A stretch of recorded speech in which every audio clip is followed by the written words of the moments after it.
Ah, parfait.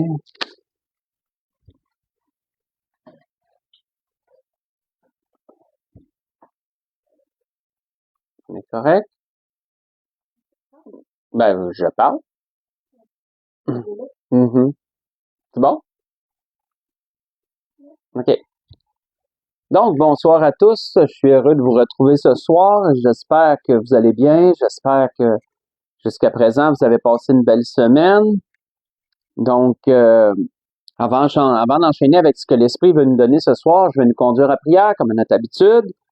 On va commencer par rendre gloire à Dieu, remercier pour ses bienfaits, et on va prier. On va y aller aussi ensuite avec ce que l'Esprit veut nous donner. Éternel Dieu, mon Père, on te loue, on te remercie, Père, pour tes bienfaits, tes grâces. On te remercie pour cette journée que tu nous as accordée. On te remercie, Père, pour cette belle soirée. Et pour ceux qui ont mangé, ce bon repas que tu nous as donné. Te prions, Dieu du ciel, d'être avec nos malades. Te prions de leur accorder la grâce de ton assistance, Seigneur, et de les entourer de tes bras d'amour, Seigneur, et de les relever, de les guérir, Père, toujours selon tes vues et ta volonté. Te prions pour tous ceux, Seigneur, qui se sont éloignés de toi. Puisses-tu les rediriger vers la maison, Seigneur, les guider, Seigneur, mon Dieu, afin qu'ils puissent revenir dans l'Église, Seigneur. Nous te prions également pour nos frères et sœurs, Seigneur, qui vivent des combats, des difficultés et tout autre besoin, Seigneur, que nous savons que tu sais les combler, mon Dieu. Père Saint, nous te rendons gloire, honneur et louange en toutes choses. Et merci, Seigneur, d'être là tous les jours. Merci de nous assister, Seigneur, de tes bons soins, de nous montrer, Seigneur, mon Dieu, la voie qu'on doit suivre en tout temps et en toutes choses. Et c'est encore dans le bon nom de Jésus qu'on t'adresse notre prière et c'est pour ta gloire. Amen. Donc, pour ce que l'Esprit veut nous donner, on va aller dans l'Évangile selon Marc au chapitre 5. On va lire du verset 1 au verset 20. Toute la circonstance, dans le fond, qu'il y a ici pour aller puiser le message de ce soir.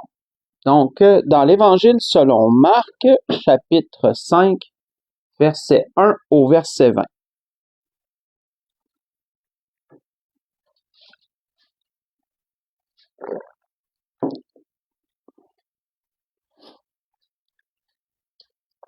On voit qu'il est dit, « Ils arrivèrent sur l'autre bord de la mer, dans le pays des Gadaréniens. Aussitôt que Jésus fut hors de la barque, il vint au-devant de lui un homme, sortant des sépulcres et possédé d'un esprit impur. Cet homme avait sa demeure dans les sépulcres, et personne ne pouvait plus le lier, même avec une chaîne. Car souvent il avait eu les fers aux pieds, et avait été lié de chaînes, mais il avait rompu les chaînes et brisé les fers, et personne n'avait la force de le dompter. Il était sans cesse nuit et jour dans les sépulcres et sur les montagnes, criant et se meurtrissant avec des pierres. Ayant vu Jésus de loin, il accourut, se prosterna devant lui et s'écria d'une voix forte, « Qu'y a-t-il entre moi et toi, Jésus, Fils du Dieu Très-Haut? Je t'en conjure, au nom de Dieu, ne me tourmente pas. » Car Jésus lui disait, « Sors de cet homme, esprit impur. » Et il lui demanda, « Quel est ton nom? » ?»« Légion est mon nom, répondit-il, car nous sommes plusieurs. Et il le priait instamment de ne pas les renvoyer hors du pays. Il y avait là, vers la montagne, un grand troupeau de pourceaux qui paissaient. Et les démons le prièrent, disant, « Envoie-nous dans ces pourceaux, afin que nous entrions en eux. » Et il le leur permit.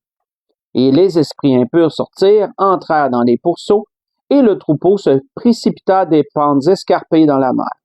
Il y en avait environ 2000, et ils se noyèrent dans la mer. Ceux qui les faisaient paître s'enfuirent et répandirent la nouvelle dans la ville et dans les campagnes. Les gens allèrent voir ce qui est arrivé. Ils vinrent auprès de Jésus, et ils virent le démoniaque, celui qui avait eu la légion, assis, vêtu et dans son bon sens. Et ils furent effrayés, ils furent saisis de frayeur. Ceux qui avaient vu ce qui s'était passé leur racontèrent ce qui est arrivé au démoniaque et au pourceau. Alors ils se mirent à supplier Jésus de quitter leur territoire. Et comme il montait dans la barque, celui qui avait été démoniaque lui demanda la permission de rester avec lui. Jésus ne lui permit pas, mais il lui dit, « Va dans ta maison, vers les tiens, raconte-leur tout ce que le Seigneur t'a fait et comment il a eu pitié de toi. Il s'en alla, se mit à publier dans la Décapole tout ce que Jésus avait fait pour lui, et tous furent dans l'étonnement. On va arrêter ici. Donc, on n'est pas la première fois qu'on voit cette circonstance, mais pour ceux qui l'ont lu moins souvent ou qui s'en souviennent pas, on voit ici dans ce qu'on vient de lire que Jésus guérit un homme démoniaque. Un homme qui était possédé d'une légion de démons depuis longtemps. Un homme qui était un danger pour les environs.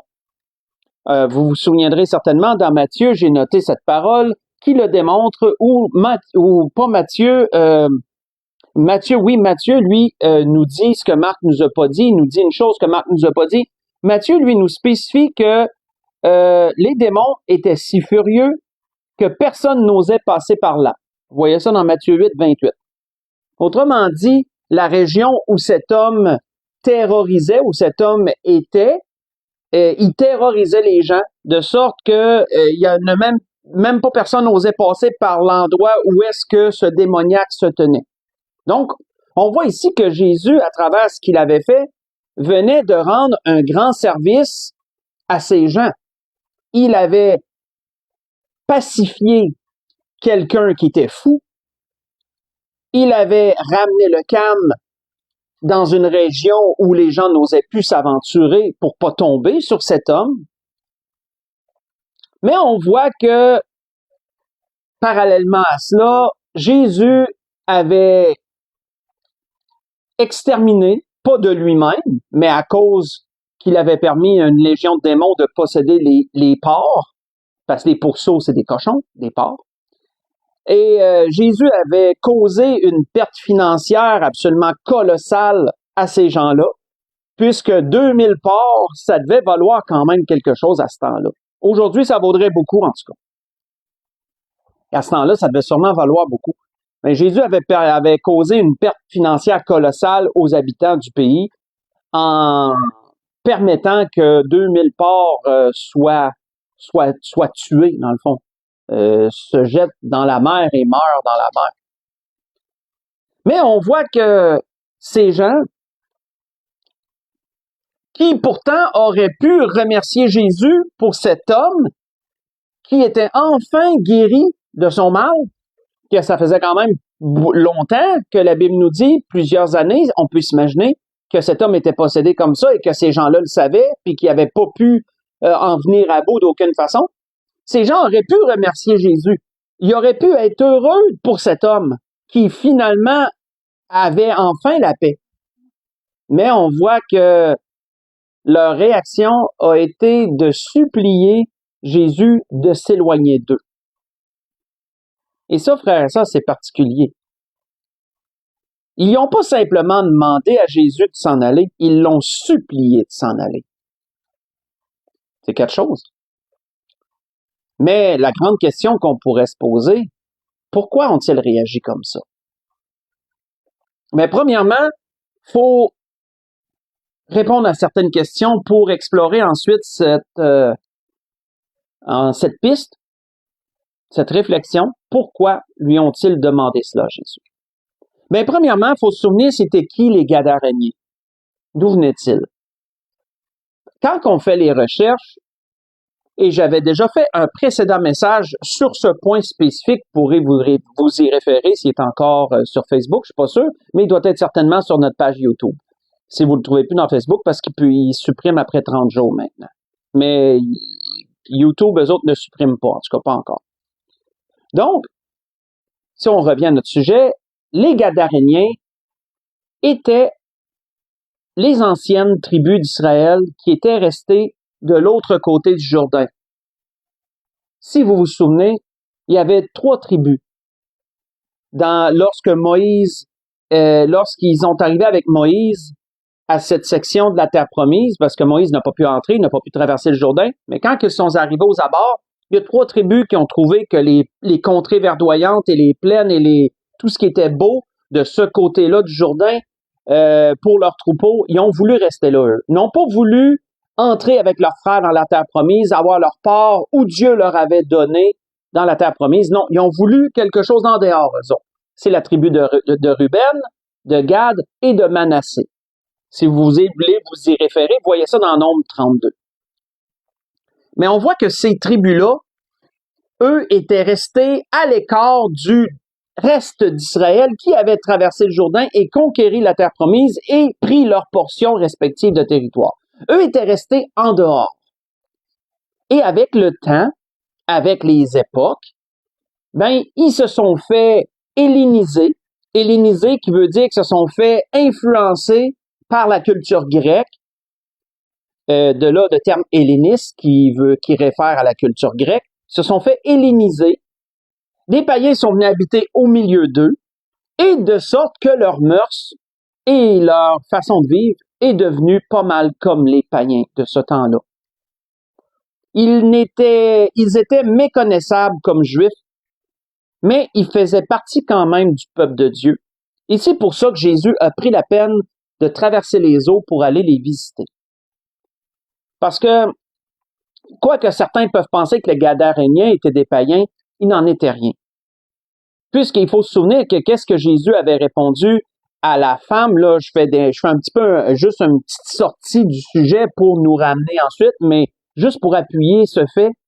Souvenez-vous que Jésus avait dit à la Syrophénicienne qu'il avait été envoyé seulement vers les brebis perdues d'Israël. Et c'est pour ça qu'il ne voulait pas lui accorder, à la base, là, Jésus ne voulait pas lui accorder le miracle qu'elle demandait pour sa fille qui était possédée, parce qu'il lui avait été donné d'aller premièrement vers les brebis perdues de la maison d'Israël.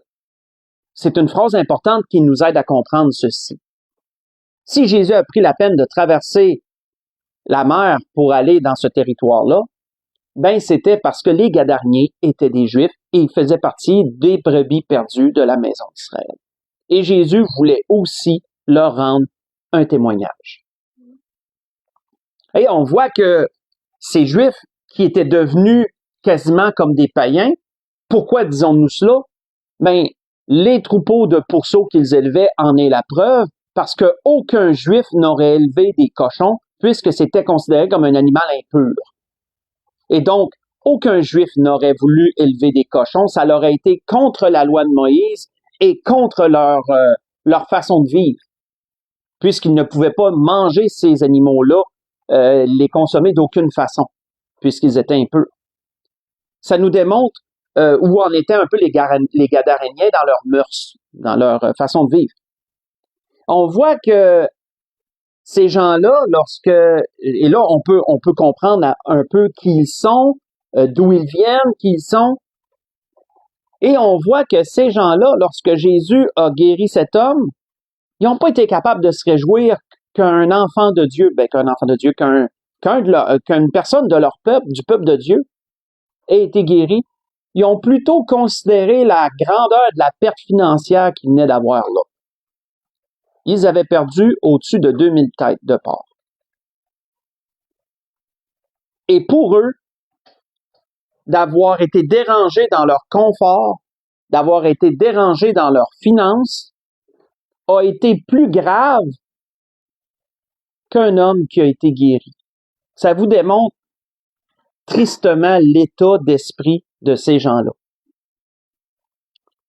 De sorte que c'est pas pour rien, frères et sœurs, que Jésus a permis aux démons d'aller attaquer, d'aller posséder les pourceaux pour les tuer.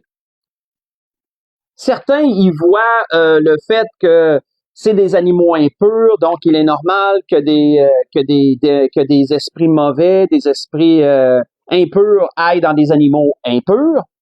J'accorde ce raisonnement, le raisonnement se tient. Je crois pas que ça aurait été un troupeau de moutons que Jésus aurait permis ça. Je ne le crois pas. Donc, d'une part, oui. Mais d'un autre part, frères et sœurs, une chose qu'on n'a peut-être pas pensé, c'est que Jésus a touché à leur péché. À travers ce que Jésus a permis, Jésus a mis le doigt sur leur péché, il a mis le doigt sur leurs mœurs et le Seigneur a permis qu'ils aient ces pertes-là pour un peu leur faire réaliser la gravité de leur faute à ce temps-là par rapport à la loi et tout. Mais la réaction de ces gens-là n'a pas été de se repentir. Sa réaction de ces gens-là n'a pas été de se réjouir pour l'homme. La réaction de ces gens-là a été de supplier Jésus de s'en aller, de le rejeter, de le repousser loin d'eux. Tandis que l'homme, frère et sœur, qui a été guéri, regardez comment sa réaction a été complètement inverse. Lui voulait être avec Jésus. Lui, il voulait partir avec lui. Il était prêt à quitter sa maison. Il y avait une famille, puisque Jésus a dit, va vers les tiens, premièrement, puis ensuite, tu sais, il y avait une famille. Mais il était prêt à tout quitter pour suivre Jésus. Exactement le genre de personne que Jésus veut. Mais Jésus, il n'a pas permis. Jésus lui a dit, tu vas plutôt aller rendre le témoignage de ta guérison, de ton expérience. Et on voit que cet homme n'a pas déçu. Parce que non seulement il est en parlé à sa famille, il est en parlé à toute la Décapole. C'est la Décapole, c'était les 10 villes de cette région-là. 10 villes qui formaient comment je pourrais dire, un tout. Et de là, le terme Déca, qui est un terme grec qui veut dire 10, Décapole, 10 villes. Donc, qui communiquaient entre elles par des routes et tout, là, mais cet homme-là est allé publier son expérience et sa rencontre avec Jésus et tout ce qui est arrivé à travers la Décapole. Mais on peut voir, frères et sœurs, comment que sa réaction et la réaction des Gadaréniens nous démontrent, frères et sœurs, un peu un modèle qui s'est déroulé à travers les époques. Parce que vous savez, à travers les époques, ceux qui entendent parler de Jésus, il y a deux réactions en rapport avec Jésus. Soit tu colles à lui puis tu veux le suivre, ou soit que tu vas le repousser puis tu veux qu'il s'en aille. Puis ça, bien sûr, ça comprend ceux qui portent le nom de Jésus puis qui témoignent le nom de Jésus. Soit que des gens vont être attirés par eux puis ils vont les recevoir, ou soit qu'il y a des gens qui vont les repousser et vont dire, toi, je veux pas te voir, va-t'en. Et il y a ces deux réactions-là. Et on les voit ici à travers cet exemple-là. Mes frères et sœurs, pourquoi ont-ils repoussé Jésus? Mais comprenons que c'est parce que Jésus les a dérangés. Jésus les a dérangés dans leur confort. Jésus les a dérangés dans leurs finances. Jésus les a dérangés dans leurs habitudes. Jésus les a bouleversés d'une certaine façon. Les a shakés, comme on dirait en bon québécois. Et ça, ils n'ont pas aimé ça. Ils n'ont pas été capables de prendre ça. Ça les a effrayés d'être bouleversés comme ça. Ça les a effrayés d'être dérangés comme ça. Et comme une des réactions de la peur, c'est d'éloigner de toi ce qui te dérange, ben, ils ont fait ça, ils ont éloigné Jésus parce qu'il dérangeait. Malheureusement, c'est la réaction de plusieurs de nos jours. Malheureusement. Un autre exemple qui démontre cela, ce fait-là que l'Esprit nous dit ce soir, qui est de repousser ce qui nous dérange, premièrement. Ben, faites juste écouter, l'apôtre Paul l'avait vécu aussi. Je vous amène dans une autre circonstance, mais faites juste écouter, ça ne sera pas tellement long, je vais simplement lire une portion de ce que l'apôtre Paul nous dit. Lorsqu'il a rendu témoignage devant Félix, juste pour vous mettre en contexte, qui était le gouverneur d'une certaine région. Donc, l'apôtre Paul dit ceci, dans son témoignage. Il nous a dit que quelques jours après, Félix, avec Drusille, sa femme, qui était juive, fit appeler Paul. Il l'entendit sur la foi en Christ. Mais comme Paul discourait sur la justice, sur la tempérance et sur le jugement à venir, Félix, effrayé, dit « Pour le moment, retire-toi. Quand j'en trouverai l'occasion, je te rappellerai. » Il espérait en même temps que Paul lui donnerait de l'argent, aussi l'envoya-t-il chercher assez fréquemment pour s'entretenir avec lui. Voyez ça dans les Actes chapitre 24, verset 24 au verset 26. C'est une circonstance encore intéressante qui nous est racontée ici dans les Actes à propos de Félix et de Paul, son témoignage à Félix, parce que, comme j'ai mentionné, Félix était le gouverneur d'une certaine région, dont je me souviens plus le nom, et il en était le juge également. Souvent, les gouverneurs, sont en autorité, exerçaient également la fonction de juge. Ça se pouvait. Mais quand on regarde selon l'histoire, ce qui nous est dit à propos de Félix, c'est intéressant parce que les historiens nous répertorient que Félix était un homme qui, comment je pourrais dire, je l'ai noté, c'était un homme méchant, c'était un homme cruel et c'était un débauché aussi. C'était pas quelqu'un qui avait des bonnes mœurs. C'était quelqu'un de dépravé, il trompait sa femme et plein d'autres choses. Là, je me souviens plus de tout ce qui a été répertorié par les historiens, mais c'était quelqu'un qui était dépravé dans ses mœurs. Il n'y avait pas de retenue, disons. Quant au plaisir de la chair et tout, il n'y avait pas vraiment de retenue. Puis c'était un homme cupide. C'est un homme qui aimait l'argent. À peu près tous les défauts, là, comme vous voyez, il y avait à peu près tous les défauts possibles, mais le pire, c'est qu'il était gouverneur. Et juge, en plus. Et ça faisait que c'était pas quelqu'un qui était juste dans ses sentences, souvent. Et disons qu'il y a eu pas mal de problèmes de sédition durant son règne, durant son temps et tout. Ça, c'est tout répertorié par des historiens, ça. Mes frères et sœurs, c'est pas pour rien, quand on connaît un peu le background, si vous m'excuserez l'anglicisme, quand on connaît un peu le personnage, ben notez que lui, il voulait entendre parler de la foi de Jésus. Hein, il voulait connaître un peu ce que Paul prêchait sur la foi. Mais notez, c'est quoi que Paul a prêché? Paul a plutôt prêché la justice, la tempérance et le jugement à venir. Exactement 3 choses que cet homme-là voulait pas entendre. La justice, parce que l'apôtre Paul lui a dit comment Dieu considérait, qu'est-ce qui était bien, comment Dieu considérait ce qui était bien et ce qui devait être vertueux et pratiqué, contrairement le contraire de ce que lui faisait dans le fond. L'apôtre Paul lui a parlé de tempérance, comment que la discipline de la chair à propos des désirs, à propos des passions humaines, comment qu'on doit contrôler son corps dans toutes les sphères de ses besoins, complètement le contraire de ce qu'il faisait, et le jugement à venir, comment Dieu saura juger les actions des hommes un jour. Exactement ce que cet homme-là voulait pas entendre. Parce que tous ces points-là que l'apôtre Paul a prêché le condamnaient ouvertement, pleinement. Et c'est pas pour rien que lorsque plus était capable d'en supporter plus, qu'est-ce que la Bible nous dit? Ben, il a dit à Paul, retire-toi pour le moment, retire-toi, là, je t'appellerai plus tard. T'es plus capable d'en prendre le gars, là, en d'autres mots. Mais sa réaction, frères et sœurs, est la même que les Gadaréniens. Sa réaction a été de repousser ce qui le dérangeait. Plutôt que de l'affronter, plutôt que d'affronter la vérité et de prendre la peine d'écouter la vérité, non. On se bouche les oreilles et on éloigne parce que ça nous dérange.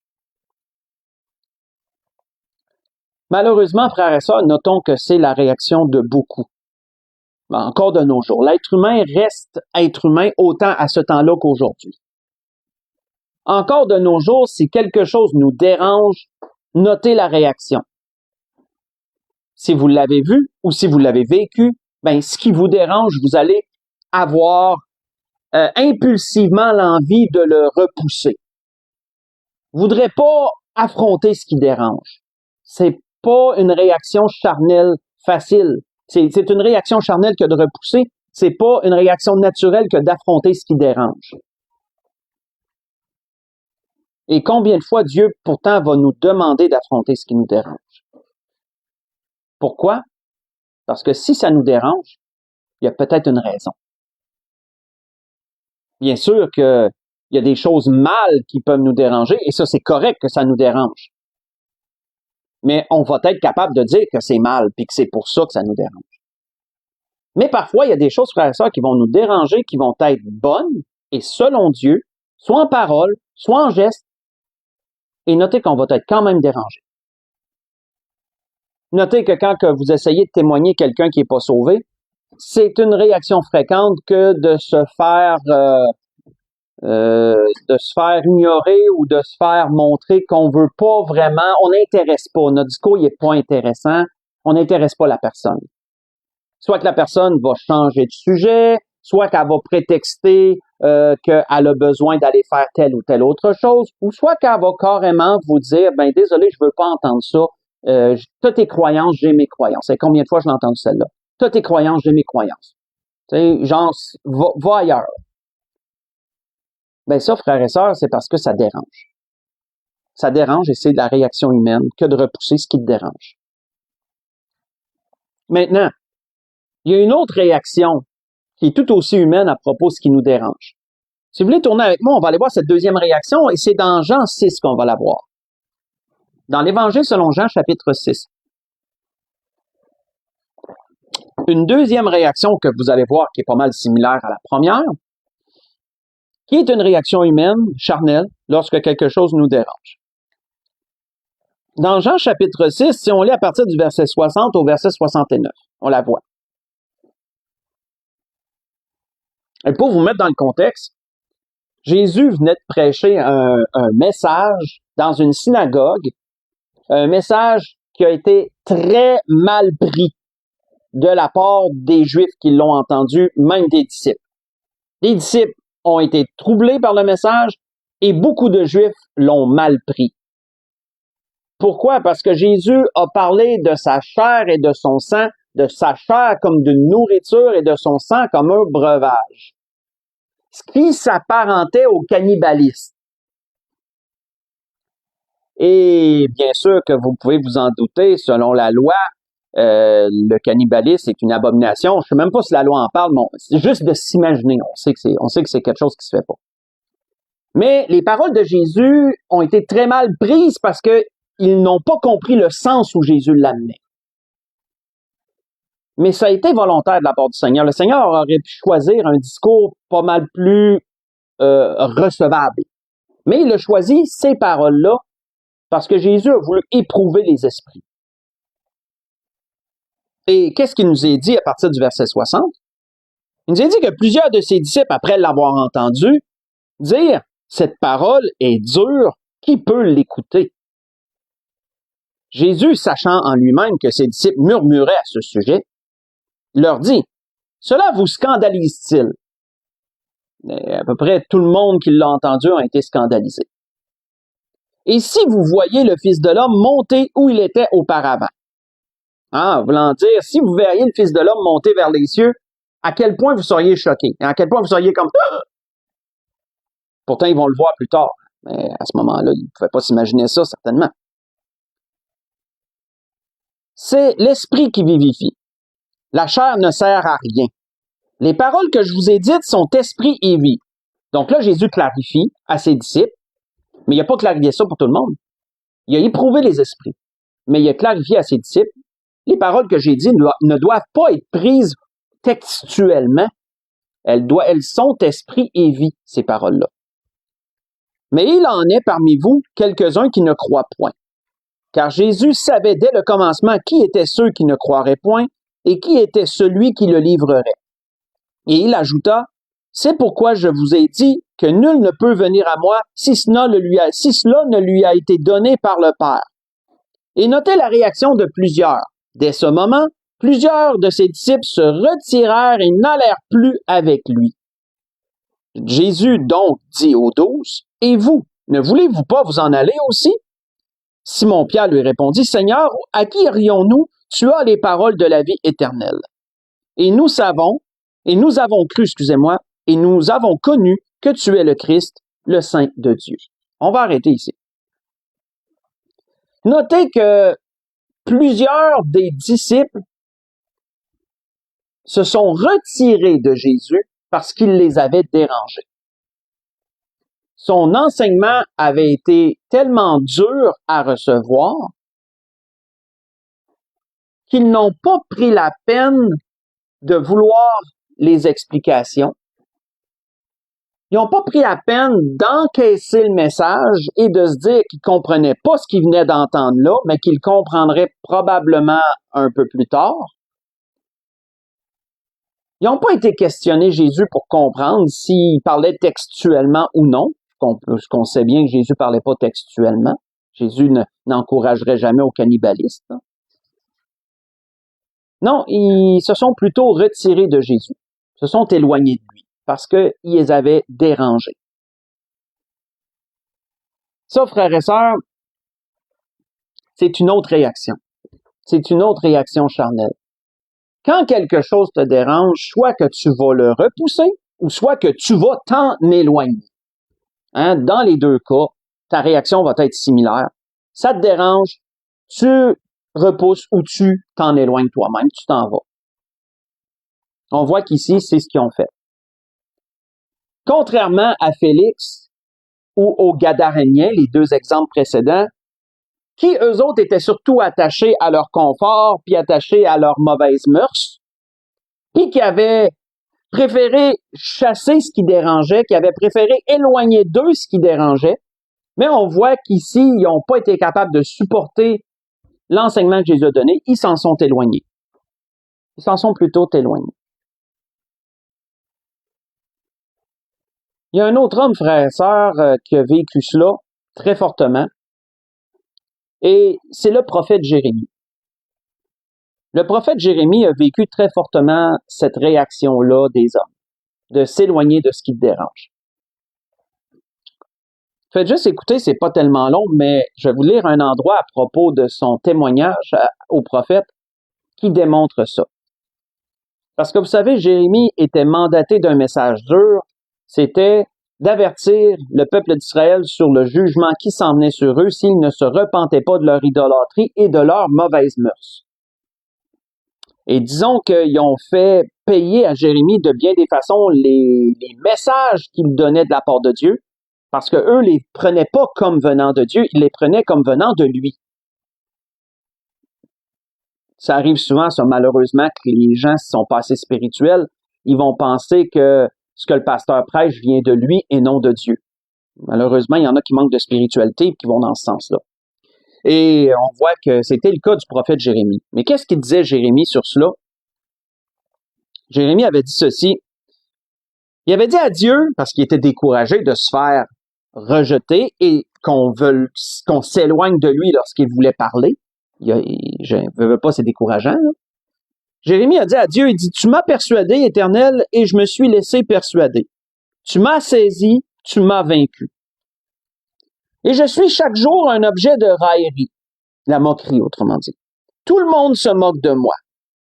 Car toutes les fois que je parle, il faut que je crie, que je dénonce la violence et l'oppression.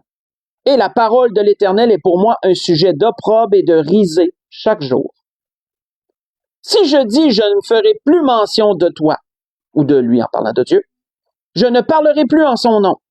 Il y a dans mon cœur comme un feu dévorant qui est enfermé dans mes os. Je m'efforce de le contenir, je ne le puis. Car j'apprends les mauvais propos de plusieurs, l'épouvante règne aux alentours. Accusez-le, et nous l'accuserons. Tous ceux qui étaient en paix avec moi observent si je chancelle. Peut-être se laissera-t-il surprendre, et nous serons maîtres de lui, nous tirerons vengeance de lui. Ce que je vous ai lu, c'est dans Jérémie chapitre 20, verset 7 au verset 10. Comme vous voyez, pour le prophète, c'était pas très réjouissant.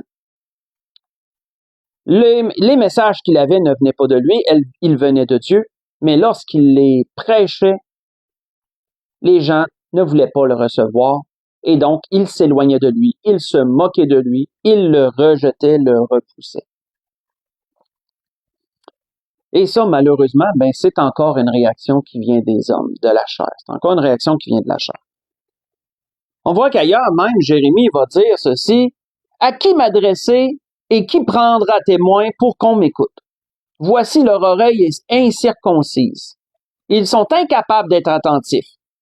Voici la parole de l'Éternel est pour eux un opprobre. » Vous voyez ça dans Jérémie 6, verset 10. Ainsi, la parole qui était dérangeante de la part de Jérémie, elle a été ignorée. Elle a été ignorée par ces gens-là. Et beaucoup voyaient plus Jérémie comme une nuisance que comme quelqu'un qui voulait leur faire du bien. Et pourtant, ce prophète a pleuré pour son peuple. Quand on lit son livre, il a pleuré pour son peuple. Et il a été tellement triste, même après la dévastation, les lamentations de Jérémie, ça s'appelle pas comme ça pour rien. Et donc, on voit ces deux choses, frères et sœurs, dans la parole. Sur ce deuxième point, il y a encore d'autres exemples. On n'ira pas dans tous les autres exemples, mais il y a encore d'autres exemples qui nous démontrent ça. Si vous voulez lire durant la semaine pour faire un peu d'études, de lecture, pour lire la situation du jeune homme riche dans Marc 10, versets 17 à 22, et vous verrez que c'est similaire. Pourquoi le jeune homme riche s'est en été tout triste? C'est parce que Jésus l'a dérangé à travers sa demande. Si tu veux être parfait, vends tout ce que tu possèdes, fais-toi un trésor dans le ciel, puis viens, puis suis-moi. Il a été tellement dérangé par ça qu'il s'est en allé tout triste parce qu'il possédait de grands biens. Si vous voulez un autre exemple, l'apôtre Paul encore, dans Actes chapitre 17, verset 16 à 34, les Athéniens ont été un bon exemple. Quand l'apôtre Paul a été dans l'Aréopage et qu'il leur a parlé de la doctrine en Christ, la doctrine de Christ, ben lorsqu'il a parlé de la résurrection, qu'est-ce que les Athéniens ont dit? Ah, ben c'est beau, on va t'entendre une autre fois. Hein, c'est beau, on va t'entendre là-dessus une autre fois.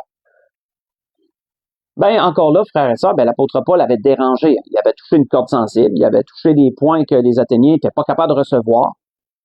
Surtout que les Grecs, il y avait des choses sur lesquelles ils ne croyaient pas que les Juifs croyaient. Et donc, ben là, c'est sûr que pour eux autres, ça a été trop. Donc, ils ont dit à Paul, regarde, non, tu peux t'en aller, là, on t'entendra un autre moment là-dessus. Et on voit, frères et sœurs, que comme ça, autant dans l'Ancien que dans le Nouveau Testament, les réactions des hommes ont toujours été les mêmes et elles le sont encore aujourd'hui. Encore aujourd'hui, on a toujours les mêmes réactions.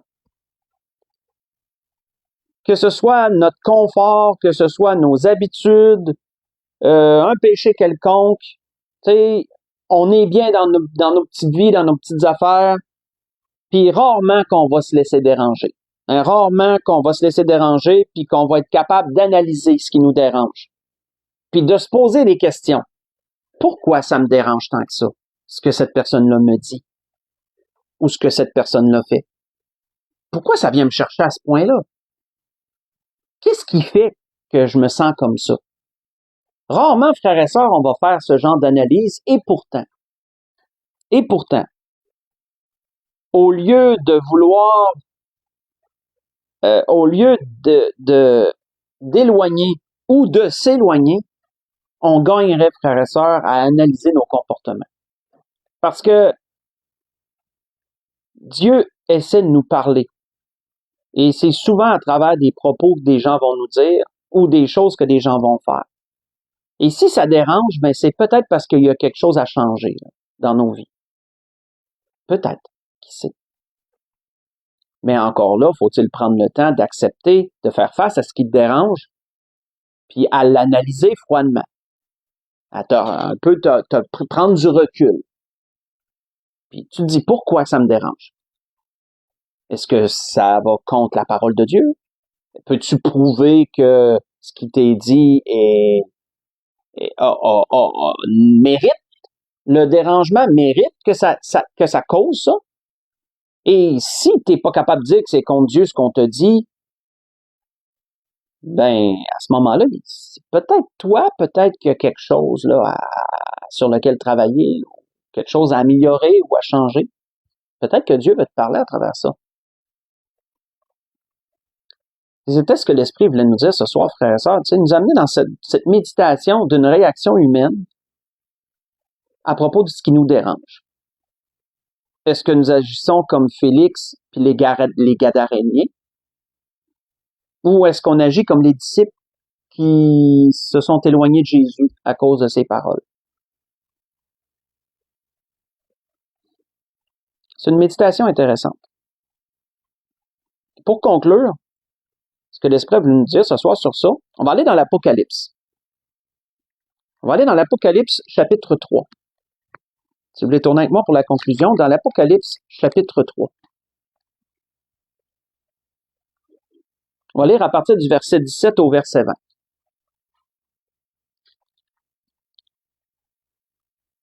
Les paroles que le Seigneur a données à cette dernière église, à l'église de Laodicée, tristement populaire comme parole, mais simplement une section qu'on va lire. Donc, on sait que le problème des Laodicéniens, si je peux le dire comme ça, de ceux de l'église de Laodicée, le problème qu'ils avaient, c'est qu'ils ne se voyaient pas tels qu'ils étaient, ils se voyaient d'une autre façon. Et Jésus leur dit exactement ce qu'il voit, lui. On voit qu'il leur dit, parce que tu dis, je suis riche, je me suis enrichi, je n'ai besoin de rien. Ça, c'est comment tu te vois dans ton confort, dans tes habitudes, dans ta vie de tous les jours. Tu te vois prospère, donc tu te dis, si je suis prospère, ben ça doit être que je suis correct. Ça doit être un gage de bonnes actions, ça doit être un gage d'une bonne vie. Hein, comme les païens aiment le dire, tu mènes une bonne vie, c'est pour ça que ça va bien. Et pourtant, frères et sœurs, ça n'a pas toujours rapport. Il y en a bien des escrocs qui sont riches puis qui mènent une brillante et joyeuse vie, comme il était dit à propos du riche insensé. Il faut faire attention, c'est pas un n'est pas un gage de l'autre nécessairement. Mais qu'est-ce que Jésus disait? Jésus leur dit comment lui, il les voyait. Il leur dit, parce que tu ne sais pas que tu es malheureux, misérable, pauvre, aveugle et nu. Je te conseille d'acheter de moi de l'or éprouvé par le feu, afin que tu deviennes riche, des vêtements blancs afin que tu sois vêtu, et que la honte de ta nudité ne paraisse pas, et un collier pour oindre tes yeux, afin que tu vois. Ça devait être dérangeant de se faire dire ça. Tu sais, j'imagine là, que ça doit péter une bulle, là. Que tu te vois si bon et si bien, puis de te faire dire que t'es vraiment pas comme ça, que Dieu te voit vraiment pas de même. C'est peut-être assez dérangeant pour dire que tu veux pas entendre ça. Ou c'est peut-être assez dérangeant pour dire que tu vas t'en aller. Tu vas t'éloigner de ces paroles-là, de celui qui te les donne, du moins. Mais Jésus dit, moi, je reprends et je châtie tous ceux que j'aime. Donc, on voit que Jésus les aimait puisqu'il avait pris la peine de leur parler. Aie donc du zèle et repens-toi. Voici, je me tiens à la porte et je frappe. Si quelqu'un entend ma voix et ouvre la porte, j'entrerai chez lui, je souperai avec lui et lui avec moi. On va arrêter ici. Comprenons, frères et sœurs, que c'est rare que Jésus va cogner à la porte de notre cœur puis qu'il nous dérangera pas. Ce que je veux dire, c'est que Dieu a besoin de nous déranger pour nous parler. Parce qu'on est malheureusement trop souvent dans notre train-train quotidien, dans nos loisirs, notre travail, nos ci, nos ça. Autant que faire se peut, les plus pieux d'entre nous tentent d'être sobres et de se préserver de beaucoup de choses, mais on est humain aussi et on va tout un peu tomber à un moment donné sur le cruise, comme on dit en bon québécois, sur c'est genre dans l'habitude. On va tomber dans l'habitude. Et il est très rare, frères et sœurs, que Dieu ne prendra pas la peine de nous déranger pour nous parler. Parce que oui, c'est comme ça que Dieu arrête quelqu'un puis qui pour se faire entendre ou qui prend la peine de lui parler, il le dérange. Autrement dit, il va arriver quelque chose. Il va arriver quelque chose, tu vas entendre quelque chose, quelqu'un va te parler sur quelque chose. Dieu n'a pas peur de nous déranger, frères et sœurs. Dieu n'y arrivera pas dans la vie de quelqu'un puis de dire OK, je ferai pas de bruit, je vais juste passer. Non, pas du tout. Pas du tout. Le Seigneur n'arrivera pas non plus en défonçant la porte à coups de pied, là. Hein? Qu'est-ce qu'il dit ici? Il cogne. Il fait savoir qu'il est là. Puis c'est un gentleman. Hein? Si tu veux rien savoir de lui, si tu lui dis va-t'en, il va s'en aller. Si tu t'en vas, il va respecter ton choix. Mais il va te déranger, par exemple. Mais qu'est-ce que tu vas faire? Est-ce que tu vas prendre la peine de l'écouter? Est-ce que tu vas prendre la peine d'analyser ce qui est dit? Est-ce que tu vas entendre la vérité puis que tu vas l'affronter? Est-ce que tu vas te repentir et reconnaître tes torts? Ben, Dieu promet que si tu te laisses déranger puis que tu acceptes ce qui est dit, ben Dieu va te faire cheminer puis ça va être pour ton bien en bout de ligne. En bout de ligne, tu vas t'en trouver encore mieux, encore meilleur. Pensez à quelqu'un qui est pas sauvé puis qui entend la parole du Seigneur, qui entend parler de l'enfer, du paradis. Mais à un moment donné, il faut en parler. Hein. C'est pas les premières choses qu'on devrait dire quand on rencontre quelqu'un, puis qu'on veut y parler de Jésus. On y parle de l'amour de Dieu, on y parle de Jésus, il a donné sa vie, Dieu a envoyé son Fils pour te sauver. Hein, il a donné sa vie pour toi. Mais éventuellement, il va falloir parler de jugement un jour ou l'autre. Il va falloir parler de jugement, il va falloir parler de l'enfer. Hey, savais-tu que tu t'en allais là, toi aussi?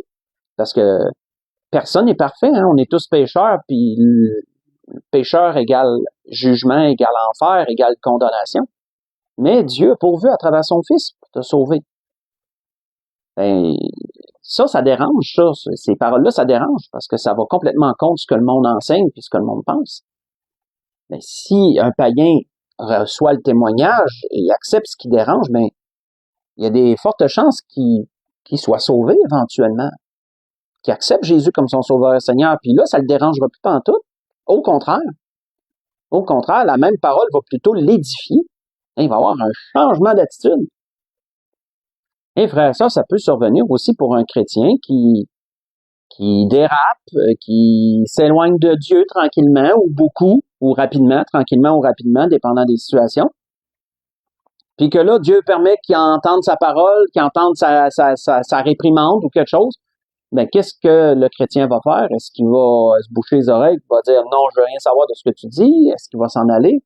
Ça le dérange? Si tu prends la peine d'écouter, ben, ça va être pour ton bien que le Seigneur va te parler en bout de ligne. Et c'était ce que l'Esprit voulait nous rappeler ce soir à travers de toutes ce qu'on a vu, hein, ces circonstances-là, puis ces réactions-là surtout. Qu'on prenne la peine de méditer sur ça. Parce que, ultimement, ce que Dieu veut, c'est notre bien.